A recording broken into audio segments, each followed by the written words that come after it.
Happy New Year, everyone, and welcome to the first news show for the Camino. This is your source for Camino news and for connecting with fellow pilgrims.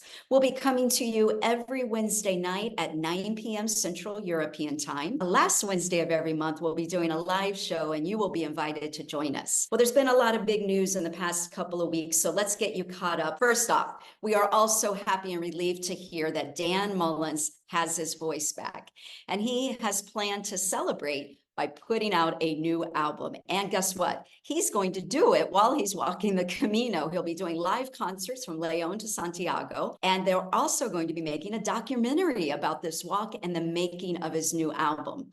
If you would like to join Dan or learn more about this, please see the link in the show notes. Also, big news, there's going to be a new movie out about the Camino. It's coming from Bill Bennett, and it's based on his memoir called The Way, My Way.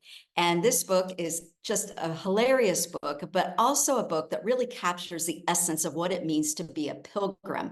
And one of the things I'm super excited about is that the majority of actors in this movie are actual pilgrims, not professional actors, but actual pilgrims. So I think this is just going to be so exciting to see. We're hoping that the movie will be out in July.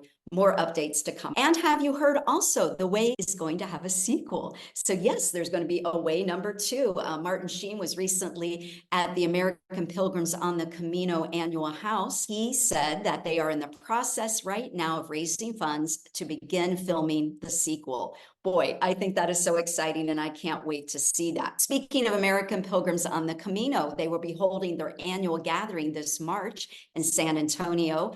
They have a wonderful lineup planned for that meeting. Sure, they're going to sell out, so make sure that you check the link out in the show notes. And now for what's trending on social media. I think a lot of people are beginning to plan their walk for 2024. So I thought it might be fun. If you're planning a walk, let us know which route you're doing and approximately when. And maybe you'll be able to connect with someone else that's walking around the same time, and you'll be able to start forming a pilgrim family right now before you even get to Spain. And speaking about getting to Spain, you know, a lot of people have been asking about, I think I might want to move to Spain at some point. Well, Johnnie Walker has written a fantastic guide for all English speakers about the process of moving to Spain. I'll have a link to that in the show notes, so be sure to check that out. It's a wonderful guide. And if you even are just, casually thinking about it, check out the guide. You might just find yourself living here in Spain. And speaking of Johnnie Walker, each week he will be providing a weekly update with all the news from Santiago. So Johnnie, what's going on this week? Hello, everyone. This is John in Santiago speaking to you on Monday, January the 8th, 2024. Happy New Year. A new year has begun. I'm delighted to tell you that I've teamed up with my good friend Leigh Brennan of the Camino Cafe podcasts. She's going to bring you regular Camino updates. These updates can be found on the Camino Cafe pages on Facebook. Let's look first at pilgrim numbers. All records were broken in 2023 when a whopping 446,035 pilgrims received the Compostelas during that year.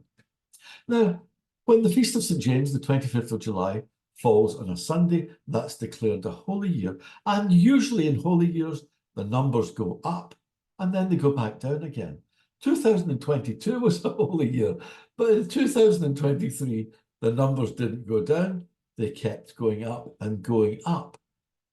Significantly, the number of women walking was in the majority at 53%. And pilgrims from America have leapt into second place compared to all the other countries, with 32,063 pilgrims from the United States arriving here in Santiago. Thanks to my friend Lorenzo Peregrino for preparing this slide. Now, we don't know how many pilgrims walk part of a Camino in a year only to return later, another year, or 2 years later. Some commentators say maybe 10 times the number of pilgrims who received the Compostela walked part of a route during a year. That means perhaps a staggering 5 million people were on the Camino routes during the last year in 2023. But a new year has begun, and let's turn to the numbers in the first 7 days. In the first 7 days of 2024, until yesterday, 488 pilgrims have received the Compostela, and that compares very well with the number in the same period last year. Looking at the weather, very important for pilgrims. As you can see, there's still some rain around. There's always some rain around, but temperatures are also dropping and dropping close to zero. Although the truth is, here in Santiago, it rarely freezes. But please spare a thought for those pilgrims walking at the moment, the winter pilgrims.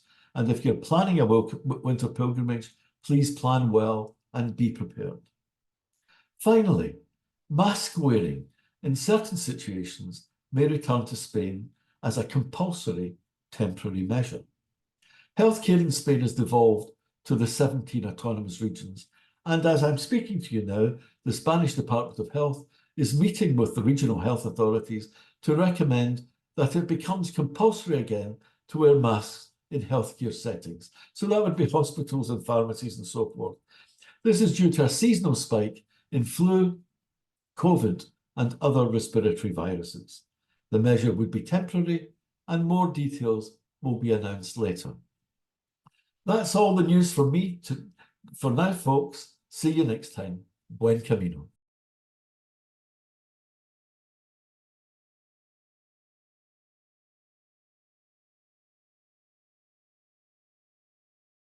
Thanks for the update, Johnnie. Let's hear from one of those pilgrims that just walked into the city. I met up this morning with Camino author Anne Borne, who just walked the Camino Inglés. Let's hear from Anne.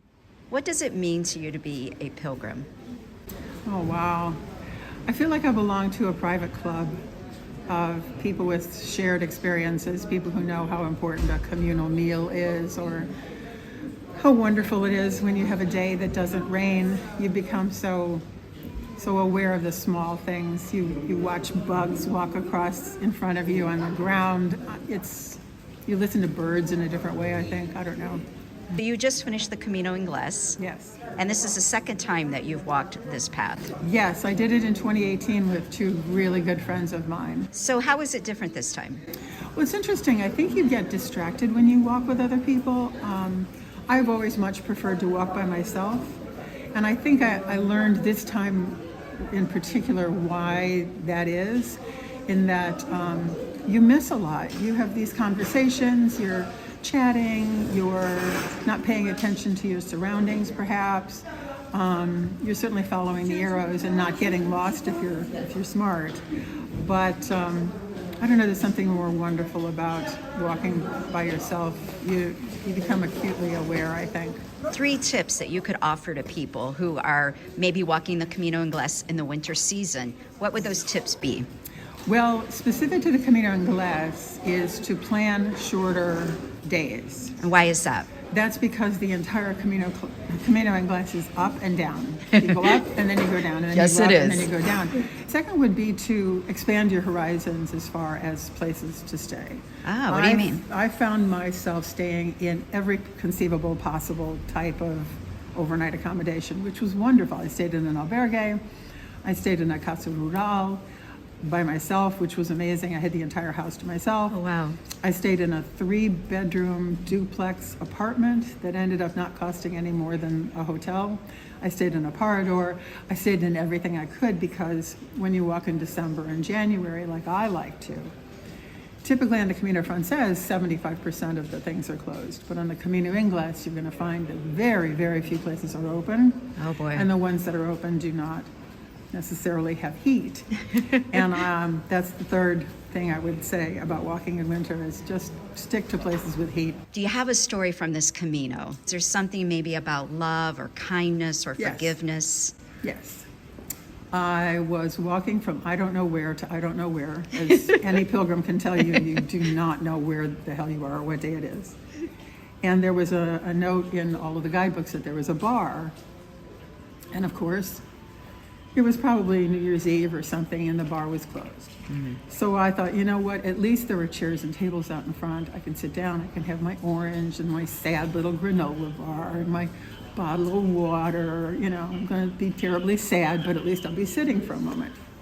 So I sit down, I get out my little stuff, and this older man comes up and says, would you like something hot? And he said, I'll make your coffee if you want. And I went, yeah, I'll take your coffee. Yeah, sure. Do you want anything to eat? I said, I don't know, do you have some cheese or something? That would be nice. He comes back, he made me filloas, which are Galician crepes, plus a big slab of cheese and a hot coffee. And when I offered to pay him, of course, he said no. I walked away smiling. You know, it was just an amazing, wonderful experience. What is it you're feeling in your heart right now being back in Santiago? Well, I always feel like I've come home.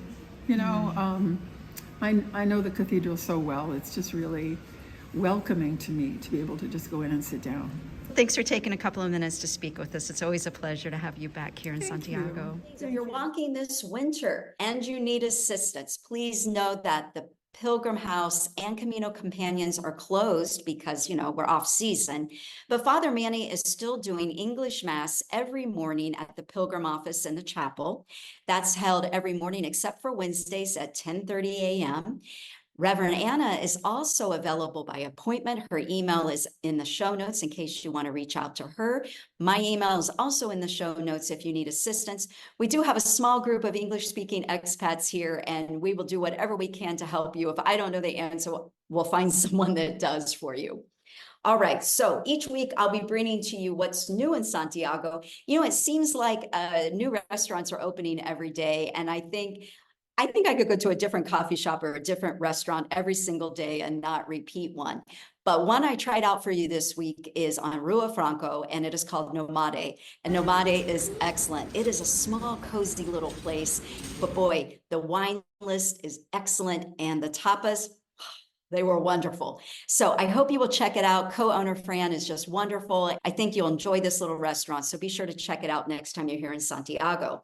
And speaking of food, I want to give a shout out to content creators over at A Hungry Pilgrim on Instagram. You know, we pilgrims, we sometimes get tired of having tortillas and bocadillas, especially when you've been walking one of the longer routes. You just want something different. And you think, you know, is there anything different? And folks over at A Hungry Pilgrim are doing a fantastic job of showing us that, yes, you can get gourmet dishes, you can get such interesting meals if you just seek it out. Their Instagram page is loaded with tips about different dishes you can try in different restaurants all along up and down the paths and here in Santiago. And that's it for this week's news. We'll see you next week, Pilgrim. Ciao.